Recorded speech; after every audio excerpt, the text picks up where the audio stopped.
Ini bab takbir selepas bersembahyang. Dengan sanadnya Imam Abu Dawud meriwayatkan daripada Ibnu Abbas, beliau berkata, kana yu'lamu qida'u salati Rasulillah, selesainya sembahyang Rasulullah sallallahu alaihi wasallam diketahui dengan takbir. Dengan sanadnya Imam Abu Dawud meriwayatkan daripada Abu Ma'bad, yaitu maula hamba yang dibebaskan oleh Ibnu Abbas, menceritakan kepada perawi di bawahnya, yakni Amr bin Dinar, bahawa Ibnu Abbas memberitahunya sesungguhnya mengangkat suara dengan zikir ketika orang selesai daripada sembahyang fardu adalah sesuatu yang berlaku di zaman Nabi sallallahu alaihi wasallam. Dan sesungguhnya Ibnu Abbas berkata, aku mengetahui apabila mereka selesai bersembahyang dengan zikir itu ataupun dengan takbir itu, dan aku selalu mendengarnya. Ini bab hadzaf salam. Dengan sanadnya Imam Abu Dawud meriwayatkan daripada Abi Hurairah, beliau berkata Rasulullah sallallahu alaihi wasallam bersabda, hadzaf salam itu adalah sunnah, yakni memendekkan ataupun mempercepatkan sebutan assalam itu adalah sunnah. Bab apabila seseorang berhadas di dalam sembahyangnya. Dengan sanadnya Imam Abu Dawud meriwayatkan daripada Ali bin Talq, beliau berkata Rasulullah sallallahu alaihi wasallam bersabda, apabila seseorang dari kamu berkentut di dalam sembahyangnya, maka hendaklah dia berhenti dan mengambil wudu semula, wal yu'id salatahu, dan hendaklah dia mengulangi sembahyangnya. Bab tentang orang yang bertatawwu', yakni bersembahyang sunat di tempat yang dia telah mengerjakan sembahyang fardu. Dengan sanadnya Imam Abu Dawud meriwayatkan daripada Abi Hurairah, beliau berkata Rasulullah sallallahu alaihi wasallam bersabda, adakah seseorang daripada kamu tidak mampu? Qala, perawi berkata, yakni Musaddad, diambilnya daripada Abdul Warith, tidak mampu an yataqaddama, untuk mara ke hadapan, ataupun untuk hundur ke belakang, ataupun untuk pergi ke sebelah kanannya atau ke sebelah kirinya. Zada fi hadithi Hammad, dia menambahkan dalam hadis yang diriwayatkan oleh Hammad, maksudnya di dalam sembahyang, yakni sembahyang sunat. Dengan sanadnya Imam Abu Dawud meriwayatkan daripada Al-Azraq bin Qais, beliau berkata, ada seorang imam menyembahyangkan, ada seorang menjadi imam kepada kami. Kunyahnya ialah Aba Rimthah, dia dikenali dengan Aba Rimthah. Kemudian beliau berkata, aku telah bersembahyang, mengerjakan sembahyang ini, aku pernah mengerjakan sembahyang ini ataupun seperti sembahyang ini bersama Nabi sallallahu alaihi wasallam. Qala, beliau berkata, yakni Abu Rimthah, Abu Bakar dan Umar berdiri dalam saf yang di hadapan, di sebelah kanannya, yakni di sebelah kanan Nabi sallallahu alaihi wasallam. Wa kana rajulun, ada seorang lelaki telah ikut serta bersembahyang sejak awal lagi, yakni pada ketika takbir awal lagi, dia telah ikut serta dalam sembahyang itu. Nabi SAW bersembahyang, kemudian memberi salam ke sebelah kanan dan ke sebelah kirinya, sehingga kami nampak bayad khaddaihi, putih dua pipi Nabi SAW.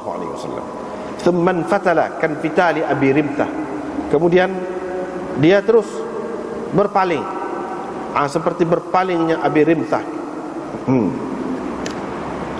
Maksud beliau ialah dirinya sendiri.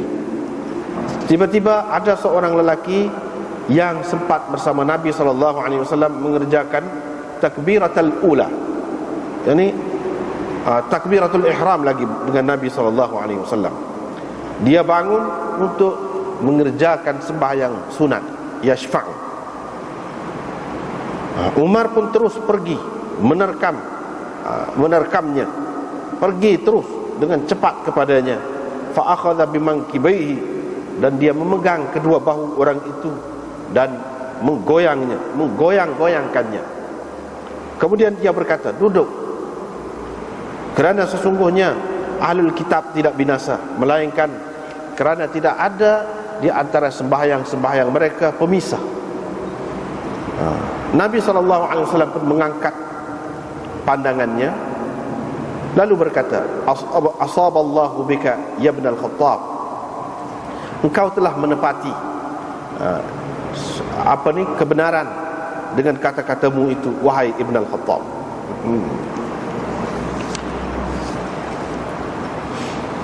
Bab takbir ba'da salah. Ini bab takbir selepas sembahyang. Takbir yakni ucap Allahu Akbar.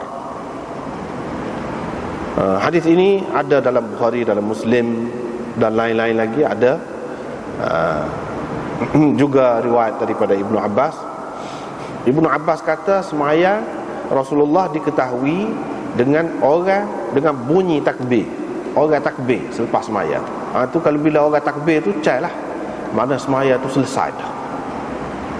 Jadi orang kata Allahu Akbar, begitu. Allahu Akbar, orang kata begitu. Kita tengok dalam bab ni riwayat yang kedua juga. Walaupun di bawah dia tu lain, tapi di atas, iaitu Amr bin Dinar mengambil daripada Aba Ma'bad. Itu juga. Jadi di sini dalam riwayat yang kedua disebutkan Aba Ma'bad itu siapa? Iaitu maula kepada Ibnu Abbas. Cuma dalam riwayat ini disebutkan bahawa Ibnu Abbas memberitahunya mengangkat suara berzikir.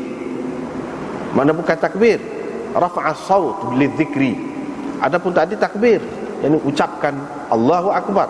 Dalam riwayat ini juga riwayat daripada orang yang sama, dia sebut zikir bila selesai daripada sembahyang fardu. Itu adalah sesuatu yang berlaku di zaman Rasulullah SAW. Dan Ibnu Abbas berkata, aku tahu bila mereka selesai dengan disebutkan zikir ataupun takbir itu dengan suara yang derah lah. Aku selalu dengar waktu tu. Itu dia dua hadis dalam bab ini.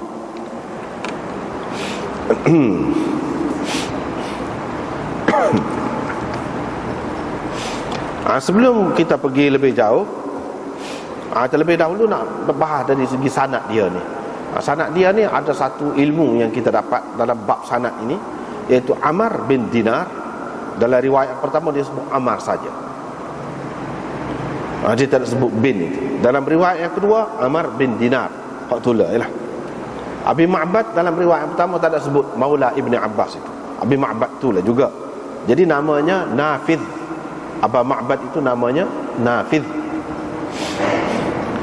Sebenarnya riwayat ini mengikut ulama hadis, mereka mengatakan Amr bin Dinar ni dia riwayat daripada Abu Ma'bad.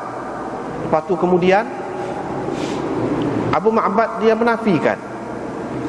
Dia kata dia tak ada riwayat hadis ini kepada Amr. Amr kata memang dia riwayat ke saya. Kira-kiranya dia tak ingat lah tu. Dia tak ingat, Syekh dia tak ingat, iaitu Abu Ma'bad tak ingat. Jadi lagu mana kalau sesuatu riwayat itu dikemukakan oleh seorang perawi, lepas tu dia menafikan, dia meriwayatkan hadis itu kepada seseorang, adakah hadis itu boleh diterima atau tidak? Boleh diterima atau tidak? Jadi jawapannya ialah mengikut jumhur ulama, kalaulah hak anak murid sani macam di sini Amr bin Dinar ini seorang yang thiqah, bila dia kata seorang tok guru, iaitu macam di sini Abu Ma'bad itu royak kepada dia hadis ni, walaupun kemudiannya tok guru dia tu kata dia tak royak, boleh diterima juga. Sebab apa? Dikira hak ni dalam masalah ni tok guru tu lupa bahawa dia sudah cerita kepada satu orang. Biasalah kadang-kadang kita royak sesuatu perkara, lepas tu kemudian kita kata tak ada royak Padahal memang kita royak, kita tak ingat. Asalkan anak murid tu orang yang baik, orang yang diterima periwayatan dia, maka tak apa. Hadis itu boleh diterima, dan hadis itu dikira sebagai hadis yang sahih jika perawi-perawinya termasuk anak murid dan tok guru tadi adalah dari kalangan perawi yang sahih, maka boleh diterima. Itu mengikut kaedah yang diterima oleh jumhur ulama. Muhaddithin, fuqaha dan ahli usul begitulah. Sekiranya syekh itu menafikan kerana dia terlupa ke ataupun dia ragu ke, dia tidak pasti ke, itu boleh diterima. Tapi kalau syekh itu menafikan sehingga dia kata dia bohong, dia kata lagu dia bohong, aku tak ada apa riwayat, kalau lagu tu semua kata tak boleh terima. Kalau lagu tu, kalau tok guru tu kata, misalnya di sini Abu Ma'bad tu dia kata, saya tak ada riwayat apa, bohong ni dia ni pelawak semua ni, dia rajin kata ni, saya royak ke dia gini, padahal saya tak ada royak apa-apa pun ke dia. Kalau lagu tu tak boleh terima, semua kata tak boleh terima. Tetapi kalau mengikut Imam Karhi, salah seorang tokoh dalam mazhab Hanafi, dia kata kalau supaya yang pertama tadi pun tak boleh terima tu. Mana anak murid molek, tok guru molek. Tok guru tidak kata anak murid itu dusta, cuma dia kata dia tak ada ingat dia riwayat pun tak boleh terima dah. Tetapi itu pendapat dia lah. Pendapat kebanyakan ulama boleh diterima. Boleh diterima.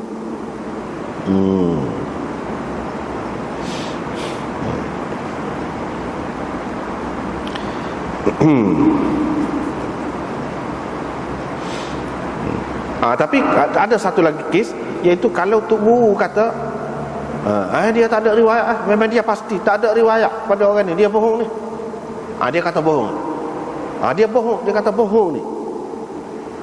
Tidak semesti lagi mengikut ramai juga ulama, mereka katakan riwayat perawi hak bawah sini, misalnya kalau contoh sini Amar tu, kita tak boleh terima hak lain-lain, hak tu je kita tak boleh terima daripada dia. Kalau tok guru tu kata dia bohong, saya tak ada ayat pun ke dia, hak tu saja kita tak boleh terima. Hak lain-lain kalau tidak diketahui dia ni sebagai pembohong, kita boleh terima riwayat yang lain. Gitu. Tapi kalau dia kata ni pelawak, orang lain pun kata juga dia ni pelawak, rajin pelawak, tak boleh lagu tu. Gitu dari segi sanad hadis ini. Tak apalah. Kemudian kita pergi kepada isi dia. Ibnu Abbas kata zaman Nabi dulu, kalau lepas semaya, dia kata semaya Nabi SAW tu diketahui selesainya apabila didengari takbir. Takbir ni kata Allahu Akbar gitu. Mana derahlah kata. Ibnu Abbas kalau duduk jauh tu dia dengar. Dia dengar semua kata dia. Dan diketahui. Diketahui itu maknanya dia tidak ada dekat tu lah, tidak ada sekali kira-kiranya. Tapi diketahui ni sembahyang ni sudah selesai dah apabila orang takbir. Gitulah. Lepas tu kita tengok apa kata Imam Nawawi dulu di dalam syarah dia. Dalam syarah ni Badlul Majhud, dia nukil pendapat Imam Nawawi. Imam Nawawi kata ini dalil, hadis ini menjadi dalil kepada sesetengah ulama salaf yang mengatakan elok mengangkat suara apabila berzikir selepas sembahyang fardu itu. Kemana berderah. Di antara orang yang menganggap elok berderah zikir ni selepas takbir ni, lepas sembahyang ni, ialah Ibnu Hazm Al-Zahiri. Ibnu Hazm Al-Zahiri. Lepas tu dia kata, tetapi Ibnu Battal menukilkan, Ibnu Battal menukilkan, dan begitu juga orang-orang lain, termasuklah Suyuti dan ramai lagi ulama-ulama yang lain, mengatakan imam-imam mazhab yang ada pengikut dia dan tak ada pengikut dia sepakat mengatakan tidak elok mengangkat suara dalam berzikir ataupun bertakbir. Derah tak boleh. Itu dia, tak boleh. Bahkan dia sebut sini Imam Syafi'i rahimahullahu ta'ala, memakai hadis ini. Dia kata apa makna hadis ni? Hadis ni dia kata Nabi SAW memang derah seketika aja. Tak lama. Ada ketika-ketika je dia berderah ni untuk ajar orang ahli belakang dia tu gapo dia zikir dia, hak dia baca. Zikir tu hak dia sebut tu gapo dia. Bukan bermakna mereka berderah semua. Kata la annahum jaharu daiman. Tidak makna apa nama ni, sahabat-sahabat ni, nabi semua buat lagu tu. Imam Syafi'i kata dia pilih hak dia kenanya untuk imam dan makmum an yadhkurallaha ta'ala ba'dal faragh min as-salah, iaitu seseorang lepas sembahyang, sama ada imam ataupun makmum, memang moleklah berzikir selepas sembahyang tu. Wa yukhfiyani dhalik, dan dia qahar. Zikir tu qahar. Kecuali kalau dia tu seorang imam yang mahu anak buah dia tu belajar sesuatu daripada dia, maka dia berderahlah pada ketika itu, sehingga diketahui, sehingga dia yakin dah orang alik belakang ni belajar dah, tahu dah apa dia zikirnya. Thumma yusirru, lepas pada tu kat dia tahu dah orang alik belakang ni pandai dah, tahu dah apa dia zikirnya, dia qahar lah pula. Qahar pula. Wa hamala al-hadith ala hadha. Imam Syafi'i pakai hadis ini dengan makna ni lah, lagu ni lah cara dia je. Intaha, habislah cerita dia nukilkan daripada Imam Syafi'i. Imam Nawawi kata lagu tu lah. Jadi Imam Syafi'i kata hak ni hadis ni hak ada ni, kata zikir ni derah sehingga sahabat tahu habis dah sembahyang ni zikir dah lepas sembahyang ni, ataupun takbir derah, maknanya selesai dah sembahyang. Hak ni sementara ataupun seketika saja Nabi buat ni untuk ajar ataupun beritahu kepada orang alik belakang ni gapo dia hak dia baca selepas sembahyang. Bukan sokmo. Bukan sokmo. Maknanya sunnah Nabi nya tidak sokmo. Ketika-ketika tu untuk mengajar, untuk maksud taklim orang panggil. Bukan sunnah yang tetap buat derah gitu sokmo. Apalagi ramai-ramai sekali kata, itu tidak sunnah. Imam Syafi'i pun tidak kata lagu tu. Imam-imam yang lain, imam mazhab, dia sebut ini, Ibnu Battal, Suyuti, Imam Nawawi dan ramai lagi kata tak ada buat lagu tu, tak ada. Pasal derah sokmo. Tempat kita ni banyak berlaku gitu. Ini kerana tidak meneliti hadis, kitab-kitab hadis. Kalau belajar hadis, ada hadis ni lagu ni, tapi apa pendapat ulama, kata ulama. Kadang-kadang orang dia tak faham, dia kata kalau kita mengaji hadis ni tak saya pakai ulama. Siapa dia yang tak pakai ulama sekarang ni? Misalnya hadis ni, hadis jelas menunjukkan derah takbir, apa kita tidak berderah? Kita pakai ulama lah, Imam Syafi'i. Setengah orang dia kata kalau mengaji hadis ni Imam Syafi'i gapo tak saya pakai, dia jadi lekeh. Tak kena tu, tak kena, bukan lagu tu. Orang yang mengajar hadis yang betul tidak, dia pakai ulama-ulama yang muktabar itu. Bahkan kadang-kadang orang-orang yang mendakwa ikut Syafi'i itu, dia tidak ikut yang betulnya. Hak Syafi'i sendiri kata dalam kitab dan anak-anak murid dia dan ulama-ulama dalam mazhab Syafi'i itu tak kata lagu tu, tak buat lagu tu, dia buat. Lepas tu kalau orang tak buat lagu tu, orang buat betul-betul hak supaya Imam Syafi'i kata, dia kata canggah pula dah. Tak ikut ulama pula dah. Siapa ulama tu? Siapa? Imam Syafi'i tidak ulama, Imam Nawawi tidak ulama. Lepas siapa ulama? Kalau kita kata ulama lain, mana besar? Imam Syafi'i, Imam Nawawi dengan ulama lain, mana besar? Begitu. Jadi hak duduk buat semua tu tak kena. Itu pendapat Syafi'i. Entah habis itu. Waqila, ada juga ulama mengatakan hak ni maksud takbir ni pada ayyamut tasyrik, ni sepuluh kita nak raya haji ni. Pada ketika tu lepas sembahyang Allahu Akbar takbir, pada ketika tu, bukan semua sepanjang tahun. pada ketika ayam tasyrik di Mina dan lain-lain. Cuma ada 3 hari raya tu, 3 hari betul-betul. Hari raya dan ayam tasyrik, hari-hari tasyrik. Lepas tu 3 hari lepas pada tu. Hak tu maksudnya di sini. Dan hak ni kata dia, kata pengarang Badlul Majhud, dia kata lebih sesuai dengan mazhab Hanafi yang mengatakan makruh zikir derah, kecuali di tempat-tempat yang ada hadis menyebutkan derah di situ. Kalau ada hadis yang menunjukkan derah situ, situ tak apa. Tapi kalau tempat-tempat yang tak ada hadis menunjukkan derah, makruh zikir derah, kata dia. Sebab itu mereka tidak mewajibkan qada takbirat al-Eid wa tasyrik. Mana kalau seseorang tu dia tak ada takbir lah, katakanlah dia uzur ke, dia tak ada nak takbir hari raya, tak ada takbir ayam tasyrik, patut adakah dia boleh qada? Dia nak takbir derah pula lepas pada tu? Tak boleh, kata dia.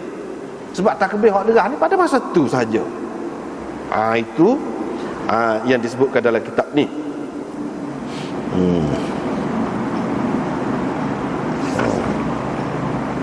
Lepas pada tu kita tengok daripada muka surat 343.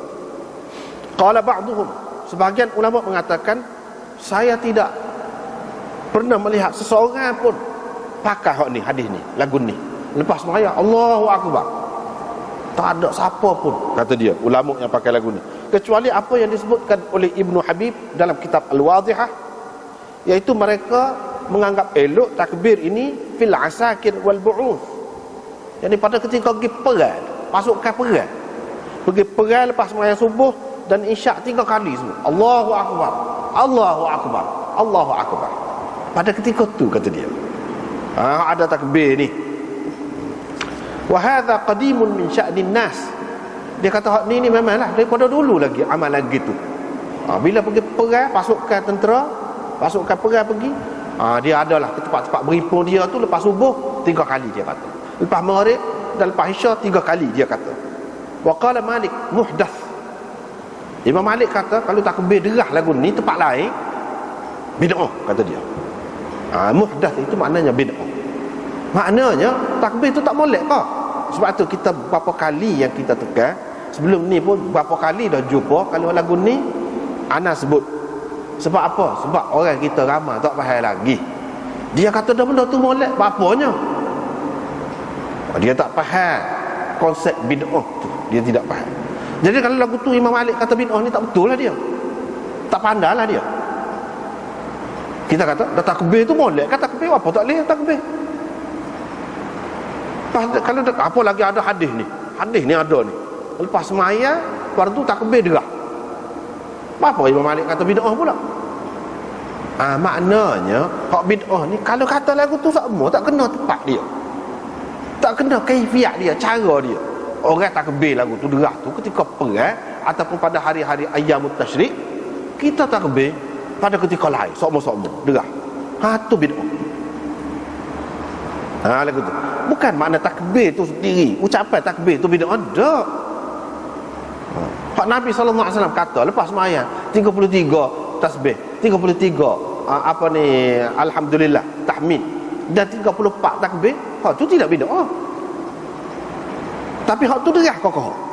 Hak tu, itu zikir tu, masuk dalam zikir derah kokoh. Imam Syafi'i kata kokoh, hak tu hak molek. Dalam mazhab Hanafi kata bid'ah kalau berderah. Sebab apa? Nabi kokoh lepas, kecuali kalau dia nak ajar, dia nak tahu, memang ada ketikanya dia berderah. Dia berderah tu Imam Syafi'i kata dengan maksud nak ajar orang di belakang ni bahawa hak dia duduk baca tu gap, bukan sama. Jadi sesuatu yang Nabi SAW buat ada maksud dia, kita buat sama, jadi bid'ah juga. Situlah ulama faham ni. Bid'ah apa ni orang panggil? Ini orang panggil bid'ah idhafiyah. Mana asas dia tu benda tu molek, tapi jadi tak molek tapi bila kita buat, kaifiat dia tu tak kena, cara dia tu tak kena, masa dia tak kena. Itu jadi bid'ah. Jadi ulama-ulama ni bukan seorang kita duduk tengok ni dalam kitab-kitab ni dia kata bid'ah. Tiba-tiba kadang-kadang dalam masyarakat kita ni kita dengar, apabila kita ayak benda-benda lagu ni, dia kata apa? Sikit bid'ah, sikit bid'ah. Dah imam-imam ni sebut, Nyatalah orang-orang kita ni tak tengok kitab, tak ngaji. Kalau Job tengok kitab, Job puas selalu. Dia puas selalu. Dia kata bid'ah. Apa kita nak kan? Kita tolong royak ya. Hak kata ni orang-orang besar. Itu. Begitulah. Habis cerita. Jadi hak yang kedua tu pun lagu tu juga. Kalau kata zikir, zikir lebih umum lah. Takbir tu pun masuk dalam zikir juga. Dalam hadis yang pertama. Dalam hadis yang kedua, zikir umum. Hak lain-lain pun gitulah maksudnya hak Imam Syafi'i faham. Bukan makna sama-sama lagu tu derah. Tetapi mungkin kalau tempat mengaji ahli belakang ni anak buah dia, dia baca zikir derah. Zikir tu tidak tetap. Bukan tetap. Lagu ni zikir Nabi tu macam-macam. Tak apa untuk nak ajar. Sebab Imam Syafi'i kata, tak apa kalau kata lagu tu derah pun. Dengan maksud nak ajar anak buah ahli belakang. Tetapi masalahnya Nabi SAW tidaklah baca zikir lepas sembahyang tu hak lagu tu sama. Tak ada lagu zikir lain selain daripada hak sentiasa dibuat di tempat kita. Tak ada. Banyak dalam hadis ni. Tidak satu bentuk saja. Tidak satu bentuk saja. Sebab itulah apabila ulama-ulama luar, orang luar mari dia kata, Malaysia ni banyak benda bid'ah. Di antara dia sebutnya hak tu. Tapi kita tak terima. Tak terima. Tu iman kita sendiri pun kita tak terima. Habis cerita.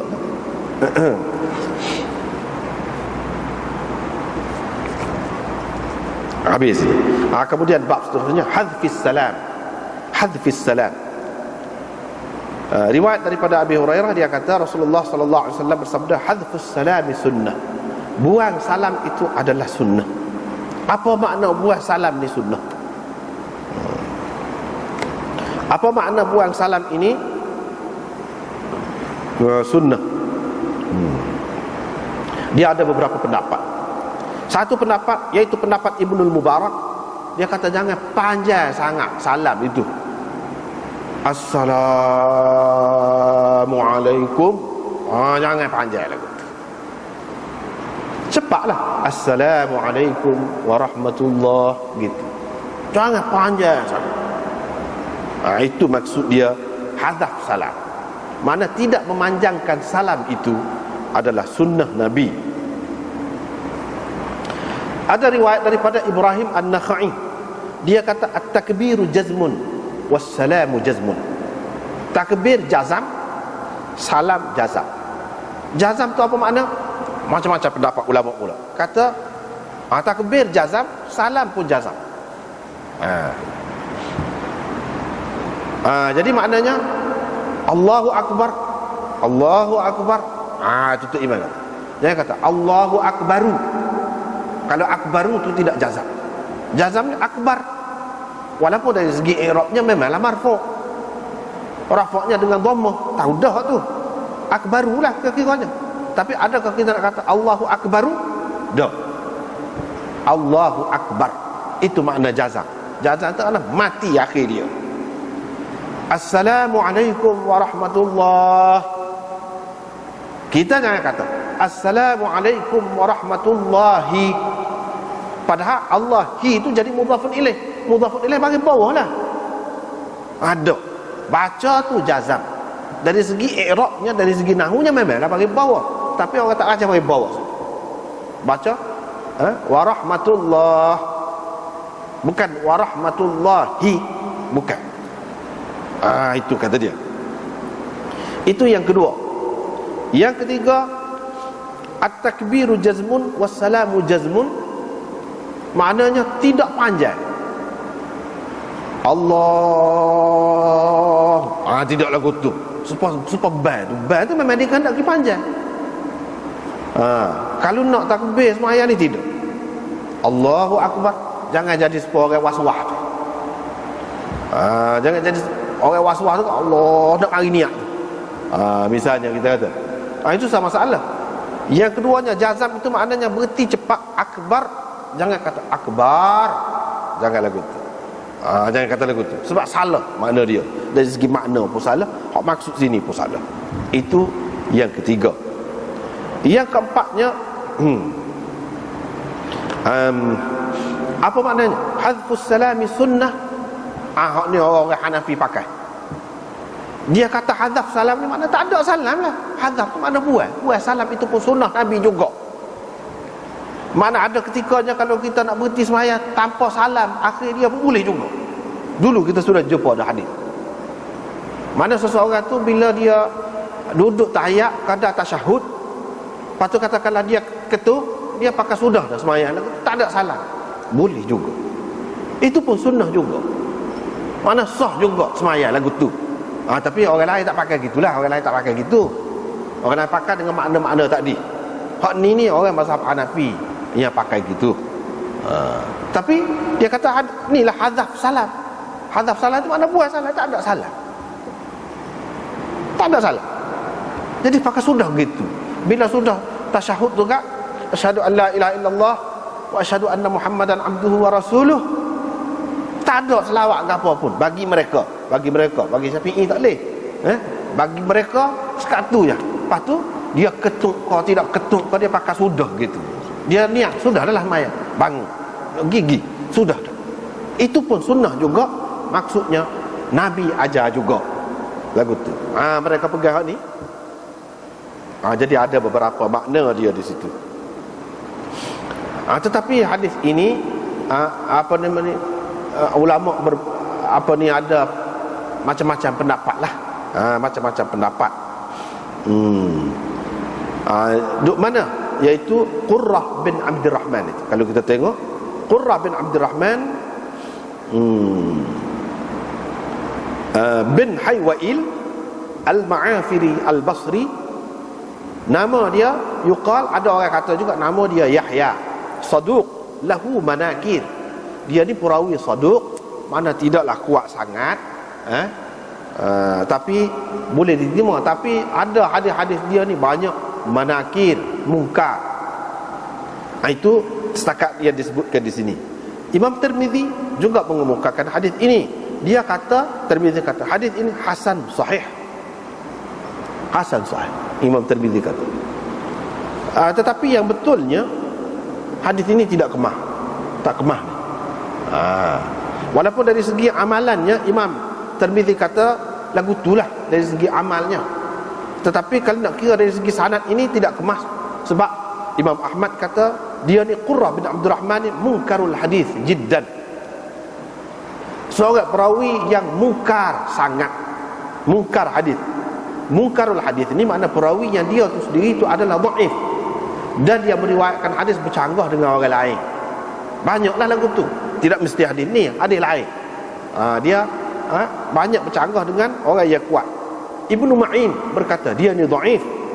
Abu Hatim kata laisa bil qawi, tak kuat dia ni. Jadi bila begitu mengikut mereka ini tak kuat ni. Mengikut mereka ini. Tapi Imam Tirmizi yang dia kata hasan sahih, itu istilah Tirmizi. Hasan sahih itu istilah Tirmizi. Kita sebenarnya kalau Tirmizi ni nak hukum selalu setiap hadis dia tu kalau dia kata sahih, makna hadis tu sahih, tak boleh. Tak boleh lagi. Kalau orang mengaji Tirmizi dia faham, Kadang-kadang Imam Tirmizi dia kata sahih itu bukan melihat kepada hadis itu, sanad itu, sanad lain. Sanad lain ataupun hadis lain yang mengandungi isi dia lagu ni lah lebih kurangnya. Hak lain, hak tu sahih. Dan dia kata hasan bukan makna hadis itu cuma hasan sepuluh orang lain. Tak mesti lagu tu. Ada kalanya memanglah sepuluh dengan orang lain. Ada kalanya tidak gitu. Hasan itu kalau hadis dhaif banyak turuk dia, hasan dah bagi dia. Tidak semua orang lain. Orang lain dah, kalau dhaif banyak pun tidak jadi hasan. Tidak jadi hasan. Dhaif lah. Kecuali ada sahadis hasan. Jadi hak ni dhaif ni, sanad dhaif ni jadi hasan li ghairi. Itu bagi orang lain gitu. Bagi dia tidak.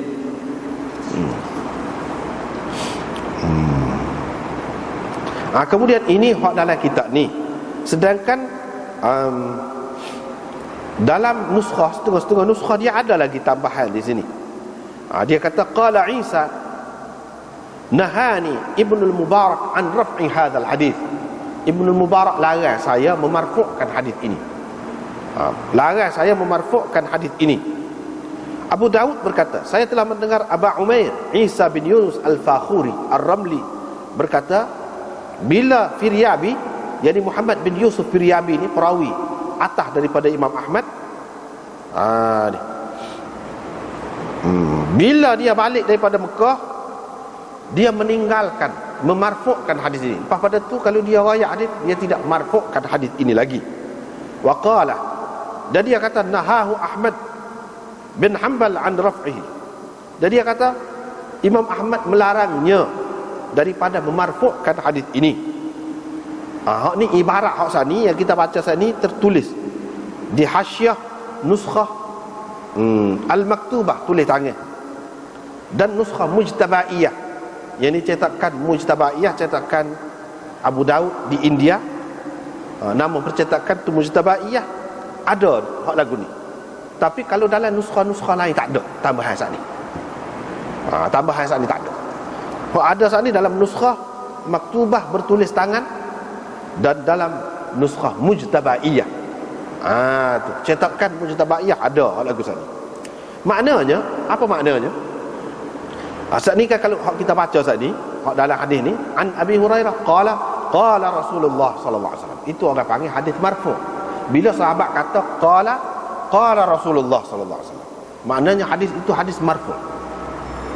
Jadi perawi dia ni Muhammad bin Yusuf Al-Firyabi ni dikatakan bila dia balik daripada Mekah, lepas pada tu dia tak kata gitu dah. Dia kata gini. Sanad tu pasal ni lah. An Abi Hurairah qala hadfus salam sunnah. Dia tidak kata dah qala Rasulullah sallallahu alaihi wasallam. Artinya dia sebutkan hadis ini sakat Abu Hurairah. Hak ni hak Abu Hurairah kata, bukan hak Nabi kata. Makna lepas pada tu dia meriwayatkan hadis ini secara mauquf, bukan secara marfu' lagi. Dan Imam Ahmad larang Abu Daud. Ni Abu Daud ambil daripada tu guru dia Imam Ahmad bin Hanbal. Lepas pada tu Imam Ahmad bin Hanbal larang dia. Dia kata kamu tak usah marfu'kan hadis ini. Kamu jangan kata an Abi Hurairah qala Rasulullah sallallahu alaihi wasallam. Jangan kata lagu tu. Bahkan kamu kena kata an Abi Hurairah qala hadfus salami sunnah, yani tanpa ada qala Rasulullah sallallahu alaihi wasallam. Imam Ahmad pun larang Imam Abu Daud, yani memarfu'kan hadis ini. Maknanya orang yang terima hadis ini sebagai hadis yang hasan ataupun hadis sahih, mereka kata hak lebih sahihnya iaitu hak mauquf, bukan marfu'. Tetapi ada orang pertikaikan apa tidak marfu'nya. Kalau tidak marfu' zahirnya Abu Hurairah kata hadfus salami sunnah, tetapi hakikatnya marfu' juga di lagu ni. Ini orang panggil mauquf fi hukmil marfu'. Sebab apa? Sebabnya dia kata hadfus salami sunnah. Abu Hurairah kata hadfus salami sunnah. Hadaf salam itu sunnah. Sunnah ni hak Nabi buat. Kalau tak kata qala Rasulullah pun, bila Abu Hurairah kata hadaf salam ini sunnah, maknanya hak Nabi lah, daripada Nabi lah juga. Yani pada hakikatnya marfu' juga. Apa maknanya tak sewi marfu' ni? Kalau tak sewi pun jadi marfu' juga. Jadi ulama-ulama lain jawab, hak maksud Imam Ahmad tak sewi marfu' ni, tak sewi kata lagu ni qala Rasulullah sallallahu alaihi wasallam. Tak sewi kata lagu tu. Buat hakikat dia marfu' juga, itu soal lain. Jangan kata lagu tu. Mana sesuatu yang Nabi sallallahu alaihi wasallam mungkin buat, mungkin tidak larang sahabat buat lagu tu. Jadi itu bukan bermakna Rasulullah kata. Kalau Abu Hurairah ambil Rasulullah, dia apa ni lagu ni hak Rasulullah buat, dia tidak kata. Dia tidak kata lafaz ini. Cuma Nabi sallallahu alaihi wasallam rekaskan ataupun tidak panjang salam itu. Assalamualaikum warahmatullahi. Dia kata lagu tu. Jadi Abu Hurairah riwayatkan itu bukan hak Nabi kata hadfus salam sunnah, hak Nabi buat. Jadi hak Nabi buat kita tak boleh hak Nabi kata. Tak boleh kata Nabi kata. Itu maksud mereka tak bagi marfu'kan hadis ini. Bukan bermakna mereka mengatakan ini hadis mauquf. Tidak marfu'. Mana Nabi tak sahabat ke Nabi ni, hak sahabat saja buat. Kalau hak sahabat saja buat, lagu mana sunnahnya? Sunnah ni mana hak Nabi SAW dah buat, barulah jadi sunnah. Begitu. Jadi itu semua tak jadi masalah. Tak jadi masalah. Pada hakikatnya dia sapa ke Nabi jugalah, sapa ke Nabi dengan apa cara tu. Cumanya hak tu pertikaikan Nabi kata, yakni hadis ini sebagai hadis qauli itu dipertikaikan marfu'nya. Tetapi sebagai hadis fi'li tidak dipertikaikan marfu'nya. Gitu. Sebab itulah Imam Tirmizi dia lebih mengutamakan riwayat hak mauquf itu daripada riwayat marfu'. Kalau dalam Abu Daud kan kita tengok ni, an Abi Hurairah qala Rasulullah. Dalam Tirmizi tidak lagu tu. Juga riwayat ni juga, ni juga. Cumanya ada perawi Ibnul Mubarak di situ. Dia berhenti setakat Abu Hurairah qala hadfus salami sunnah, sekatu. Mana tak sapa kepada Nabi SAW. Sebab dia anggap hak tu lebih kemah. Hak tu lebih kemah. Kemudian habislah situ. Jadi apa tadi? Tidak bui panjang saat ni salam itu apa? Sebab dia boleh menyebabkan tak sah semaya orang di belakang, tak kena gaya. Kalau Tok Imam Assalamualaikum panjang sangat, boleh jadi makmum ni Assalamualaikum tu dulu lagi pada Tok Imam. Kalau dulu pada Tok Imam tak boleh, siapa tak sah semaya. Boleh berlaku gitu. Dengan sebab itu Nabi SAW melarang daripada memanjangkan salam itu. Tujuannya takut jadi orang di belakang ni mendahului Tok Imam. Bila mendahului Tok Imam, kalau dengan sengaja, dengan sedar, itu boleh membatalkan sembahyang. Membatalkan sembahyang.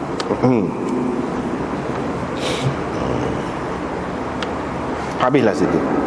Babun idza ahdatha fi salatihi. Ini bab apabila seseorang itu berhadas dalam sembahyangnya. Lagu mana? Dengan sanadnya Imam Abu Daud meriwayatkan daripada Ali bin Talq. Beliau berkata Rasulullah SAW bersabda, apabila seseorang daripada kamu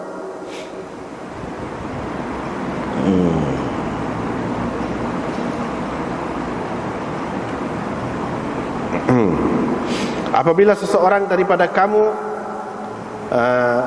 berkentut dalam sembahyang, fasa ni ketut tak bunyi.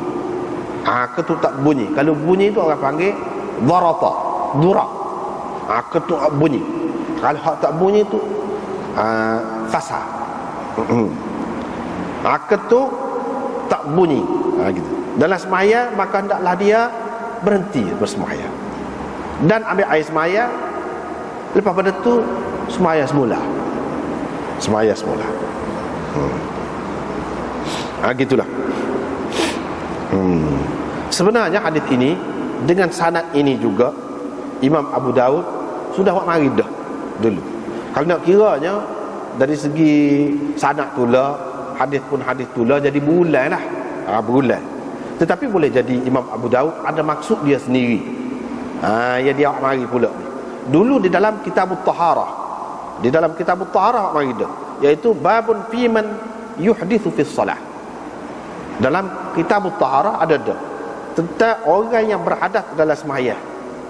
Di bawah bab itulah ada hadis ini dengan sanad yang sama. Jadi kira-kiranya bulan, tetapi kadang-kadang seseorang pengarang kitab hadis ni dia ada maksud dia sendiri. Jadi kita tak boleh kata selalu dia terlupa ke, dia terlupa ke, jadi awak mari dah dulu. Tak boleh kita kata gitu. Hak lebih baiknya kita kata iaitu dia sengaja ni awak mari. Dia sengaja awak mari.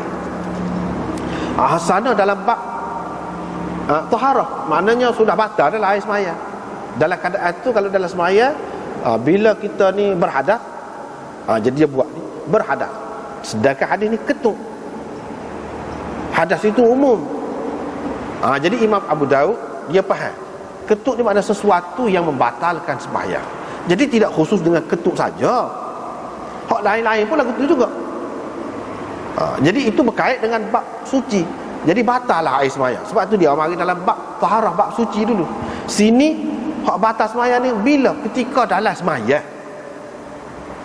Ketika dalam semaya pula itu juga batal juga. Bukan setakat batal air semaya. Semaya tu batal juga. Maknanya kena pergi ambil air semaya semula. Itu faedah dia. Faedah tu ada ni dalam semaya. Pernah sabarlah masuk dalam bab semaya. Hak dulu nak cerita bab batal air semaya. Kena suci semula. Walaupun hadis sama. Sanad dia pun sama. Tapi maksud dia lain-lain. Sana maksud nak ayatnya, kalau kita tak semaya, berlaku gitu. Batal atau tidak? Batal air semaya. Ni kalau duduk tengah semaya, adakah kita nak turunkan semaya? Tak boleh. Sebab batal ada semaya. Jadi kena berhenti, pergi ambil air semaya. Dan mari semaya semulalah. Tak boleh sambung berdasarkan hadis ini. Tapi dulu kita sudah jumpa ada hadis Aisyah. Dan banyaklah dalam kitab-kitab hadis disebutkan, orang panggil hadis bina ala salah. Hadis sambung semaya. Iaitu kalau seseorang tu darah hidung, mutah dan sebagainya yang membatalkan semaya tu, tengah semaya dia boleh berhenti semaya. Boleh berhenti semaya, jangan kecek syaratnya. Tak menghadap kiblat bila nak pergi ambil air semaya tu, sana tu tempat ambil air semaya tu. Membelakangi kiblat lah, jalan lagi, pakai selipar pergi ambil air semaya, mari semula tempat tadi ko, tempat lain ko, asal tempat semaya lah, sambung. Sekat berhenti sekat mana tadi? Katakanlah berhenti tu lepas pada tahiyat awal nak bangun. Bangun tu situ ketuk. Situ ketuk. Ataupun lain-lain perkara yang membatalkan semaya, asalkan tidak berat lah. Tidak berat tu lagu mana? Macam terberak, terkicik, tu kena pergi basuh. Banyak perkara lah tu tak boleh. Kalau sekadar perlu ambil air semaya saja, tak perlu buat benda lain. Kalau terkecik, tak boleh lah tu. Moga kena pecah dah seluar tu, seluar ataupun kain tu mana kena najis dah. Jadi tu banyak perbuatan tu. Kena tukar kain ke apa tu. Ni tak. Sekadar tak ada lain. Misalnya ketuk. Ataupun hidung ni berdarah. Kalau mengikut mazhab Hanafi, batal air semaya. Jadi pergi basuh hidung ni. Tu sekadar tu tak apa. Tidak melibatkan tukar kain, tidak melibatkan basuh berok dan sebagainya. Sekadar tu saja. Boleh lagi. Pergi, lepas tu mari semula, sambung. Misalnya kita kata tadi, tahiyat awal. Tahiyat awal, habis dah. Bangun. Bila bangun tu, tiba-tiba terketuk. Jadi kita mari tadi, rakaat yang ketiga lah kalau semaya 4 rakaat. Sambung rakaat yang ketiga tu, qiyam. Itu mazhab mereka. Mereka lebih mentarjihkan hadis Aisyah itu daripada hadis Ali bin Talq ini. Ada ulama mentarjihkan hadis ini. Maka dia kata tak boleh. Jadi hak berpendapat lagu tu boleh bina ala salah, boleh sambung semaya tu siapa dia? Imam Abu Hanifah, Imam Malik dan Imam Syafi'i sendiri pun dalam qaul qadim dia lagu tu. Imam Syafi'i dalam qaul qadim dia lagu tu. Hak ni hak kata tak boleh batal ke apa ni, kena ulas semula semaya mula. Hak ni qaul jadid. Qaul jadid. Dan Imam Ahmad pun kata kena semaya mula lah kalau lagu ni. Dia tarjihkan hadis ini. Hak tu tarjihkan hadis itu. Ketika kita jumpa hadis itu dulu, kita sudah berhadah. Hak ni sudah berhadah sana. Jadi ini masalah khilafiyah. Masalah khilafiyah. Nak pakai hak tu pun terpulang masing-masing. Nak pakai hak ni, ada orang duk amal. Bahkan satu pendapat Imam Syafi'i, ada pun lagu tu boleh sambung. Boleh sambung. Jadi orang hak kata tak boleh, dia pegang hadis ni lah. Orang hak kata boleh tu, dia tidak pegang hadis ni, dia pegang hadis tu. Hak ni molek lah. Kalau molek boleh juga kalau nak buat lagu ni. Boleh satu cara. Satu lagi cara. Jadi orang hak kata kena buat lagu tu, dia mesti kena buat lagu tu ke? Kena sambung semua? Tak. Kalau nak buat lagu ni pun boleh juga, ada hadis. Cuma ada pilihan. Ada pilihan bagi mereka. Jadi orang hak tak pegang hadis tu, dia kata hadis tu tidak kuat. Orang hak pegang, dia kata kuat. Boleh untuk nak buat landasan hukum, boleh. Kalau tidak kuat, apa yang Imam Syafi'i pun pegang juga dulu qaul qadim dia. Lepas tu qaul qadim ni kata, kita kata qaul qadim, dia tak pakai dah kemudian. Dah, bukan lagu tu. Masalah ijtihad ni qaul qadim, qaul jadi boleh pakai semacam.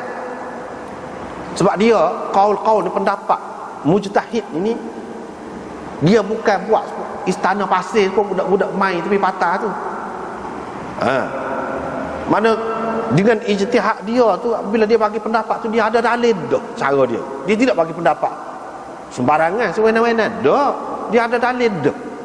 Mana kalau kita ibarat nak buat contoh kat sebuah rumah lah kita kata. Dulu dia buat dah rumah kayu besar kalau dah, kemah dah. Pada tu dia buat rumah baru pun. Dia tak sedar duduk lah rumah kayu, dia duduk rumah baru. Rumah dulu orang tidak panggil rumah kayu. Tak boleh lah kau duduk. Utuh lah kau, tak utuh. Sebab itulah kaedah fiqh dia kata al-ijtihad la yanqudu bil ijtihad. Ijtihad tidak roboh dengan ijtihad yang lain. Kalau tidak ijtihad, iyalah ikut pendapat sendiri. Lepas tu ada hadis, kita kena tinggal ada pendapat kita. Tapi kalau hak dulu pendapat kita tu dengan dalil juga, itu dia tidak roboh. Dia tidak roboh, dia tetap ada semacam. Cuma tak saya duduk situ. Dia berasa hak dia lebih kemah lagi, lebih molek.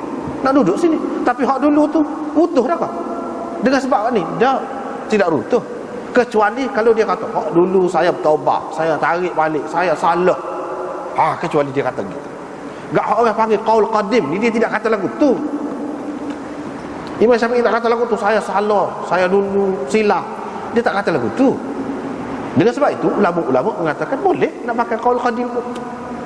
Cuma bagi orang Syafi'i hak lebih kuat mana? Qaul jadi. Tapi bukan bermakna qaul qadim tu tak terpakai langsung. Dah, tidak lagu tu. Banyaklah hak qaul qadim ni. Hak qaul qadim ni banyak. Dalam mazhab Syafi'i sendiri pun ulama-ulama kemudian ada beberapa masalah mereka mentarjihkan qaul qadim daripada qaul jadi. Dia kata hak ni lebih kuat qaul qadim lagi daripada qaul jadi. Umpamanya banyak masalah tu. Dapat kita lihat dalam kitab Al-Ashbah wan Nazair karangan Suyuti, hujung sekali tu, hujung. Tengok situ. Ada dalam kitab Hadiah Raya. Dalam mazhab Syafi'i ulama anggap hak lebih kuat qaul qadim daripada qaul jadi. Berapa masalah dia raya dalam kitab Al-Ashbah wan Nazair, hujung dia tu, tengok situ. Ada. Jadi hak ni pun termasuk dalam masalah. Bagi orang lain mazhab Hanafi bukan qaul qadim qaul jadi, memang dia pakai macam lagu tu. Begitu juga mazhab Malik, dia pakai. Tidak kata qaul ni, kalau mazhab Syafi'i itu ni lebih kuat. Hak kata batal, kena sembahyang semula, lebih kuat qaul jadi. Tapi pendapat orang lain tak ada lagu tu. Kuat semacam, memang lagu tu boleh buat. Hak lagu ni boleh juga kalau nak buat lagu ni. Kalau nak buat lagu tu pun boleh juga. Tidak kata hak tu lemah. Tak, tidak lemah. Gitu. Jadi Imam Abu Daud buat mari idza ahdatha fi salatihi, bermakna dia mari hadis ni dia nak ayat dia. Bagi dia mentarjihkan hak ni. Batal air semaya. Serupa dengan tok guru dia Imam Ahmad. Dia tak boleh nak sambung semaya seperti tadi. Kena semaya semula. Sebab itulah dia mari hadis ni. Tetapi dia buat tajuk ni. Dia nak isyarat kepada masalah ni ada khilaf ulama. Tapi saya tak mari hak tu. Sebab apa? Bagi saya tidak kuat hak tu. Hak kuat bagi saya hak ni. Sebab itu dia mari hadis ni. Itu cara pengarang kitab-kitab hadis ni lagu tu. Orang yang tidak faham, tak mengaji, dia tak faham. Dia tak faham. Jadi Imam Abu Daud buat tajuk lagu ni apa tujuan? Dia nak bayar khilaf ulama. Dan dalil masing-masing ada. Apa Imam Abu Daud mari hak tu? Dalil hak tu. Hak kata boleh sambung. Sebab dia tidak berpendapat gitu. Bagi dia tak kuat tu. Tak kuat bagi dia. Kuat tak kuat ni benda nisbi. Benda nisbi. Orang ni kata tak kuat, orang tu kata kuat. Pula masing-masing. Orang ni kata tak sedap, dia kata sedap. Melenggak-lenggak makan sedap. Dah. Daging itik misalnya kita kata. Hak ni kata wah tak boleh. Daging itik tak saya makan. Nak awak kata biar ke dia. Sedap tak sedap, kuat tak kuat. Comel tak comel ni benda nisbi. Benda nisbi. Jadi hak ni mengikut ijtihad masing-masing. Ulama sudah berijtihad dan kita sudah sebut dah. Ni lagu ni, ni lagu. Tak boleh nak pelekeh mana-mana pendapat, tak boleh. Ini semua untuk kemudahan kita. Untuk kemudahan kita. Kalaulah orang faham tentang mazhab ni molek, faham molek, Oh rahmat. Bukan jadi masalah seperti orang tak faham tu dia kata. Apa dia kata mengaji hadis. Duk royak banyak mazhab. Kita sama mazhab pun tak habis lagi. Apabila nak habis? Kau sama mazhab apa? Tak habis. Luah sosok mazhab tu luah. Kalau orang mengaji agama pun tak habis. Usah kau tak mengaji. Baru mengaji kau kampung tak habis. Tersudut royak lah. Orang hak mengaji tepat dia tak habis. Kitab ni banyak. Bukan nak habis kitab, tak habis. Yang kita kena belajar kaedah. Bagus selesai masalah kaedah. Itu. Tak mengaji kaedah. Padahal pasal kitab tak habis, pak mati tak habis. Bagi orang yang tahu mazhab ni apa guna dia, besar benar faedah. Itulah Ibn Ruslan, orang Syafi'i juga. Dalam Mata Zubak. Mata Zubak tu soh lah. Mata Zubak ni dia buat dalam bentuk syair tapi pekoh. Semua masalah pekoh tu ada bab tapi dalam bentuk syair. Dalam muqaddimah dia kata gapo. Wa Syafi'i wa Malikun Nu'manu wa Ahmad bin Hanbal Sufyanu wa ghairuhum min sa'iril a'immah ala hudan wal ikhtilaf rahmah. Syafi'i, Malik dan Nu'man, yakni Imam Abu Hanifah, wa Ahmad bin Hanbal, Ahmad bin Hanbal, Sufyanu dan Sufyan Tsauri, Sufyan Ibnu Uyainah, semua tu mujtahid. Wa ghairuhum, dan selain daripada mereka itu, bukan ulama ni imam hak tu saja. Wa ghairuhum, selain daripada mereka itu, ala hudan. Wa ghairuhum min sa'iril a'immah, imam-imam hak lain-lain. Semua imam-imam hak lain, hak muktabar dalam Islam ini, ala hudan, di atas petunjuk, di atas landasan yang betul. Wal ikhtilafu rahmah, dan ikhtilaf mereka itu, perselisihan pendapat mereka itu menjadi rahmat. Hak berselisih ni tidak rahmat, menjadi balanya kalau dalam akidah, kalau dalam fiqh, dalam furuq ni rahmat. Sebab itulah Ibn Ruslan tu kata lagu tu rahmat. Senang. Sini dalam keadaan ni kita ambil ni. Lepas tu ada juga orang kita ni pasal dia biasa mengaji sama mazhab, dia lagu tu lah jadi masalah. Orang nak beri mudah ke dia pula susah. Orang nak beri mudah ke dia pula susah. Dia kata mana boleh nak ambil hak senang-senang. Hak senang-senang, apa yang ambil hak senang-senang? Apa yang demo nak ambil hak susah semua tu apa? Sedangkan dalam hadis kata dah, Nabi SAW tidak diberi pilihan di antara dua perkara, illa ikhtara aisarahuma, melainkan dia akan pilih hak lebih senang. Dia akan pilih hak lebih senang. Padahal Nabi ajar lagu tu, Imam Bukhari ajar lagu tu, dalam kitab dia semua lagu tu ulama-ulama. Kamu dah apa yang kita tak siap ambil. Nak hak payah tak banyak hak payahnya. Tak terbuat kita pun. Tak terbuat. Jadi tak ada pasal. Tengok dalam kitab kata kau. Tokoh dalam mazhab Syafi'i, Ibn Ruslan kata lagu tu. Orang Syafi'i semua hati, hak faham molek mazhab Syafi'i, terbuka. Tak ada je ni tertutup lagu tu. Dia tahu dah ni agama ni untuk memudahkan orang, bukan menyusahkan orang. Nabi kata dah, yassiru wala tu'assiru, mudah, jangan menyusahkan orang. Dia kata dah. Kita tak sepakat tu. Itulah akibatnya tak mengaji hadis.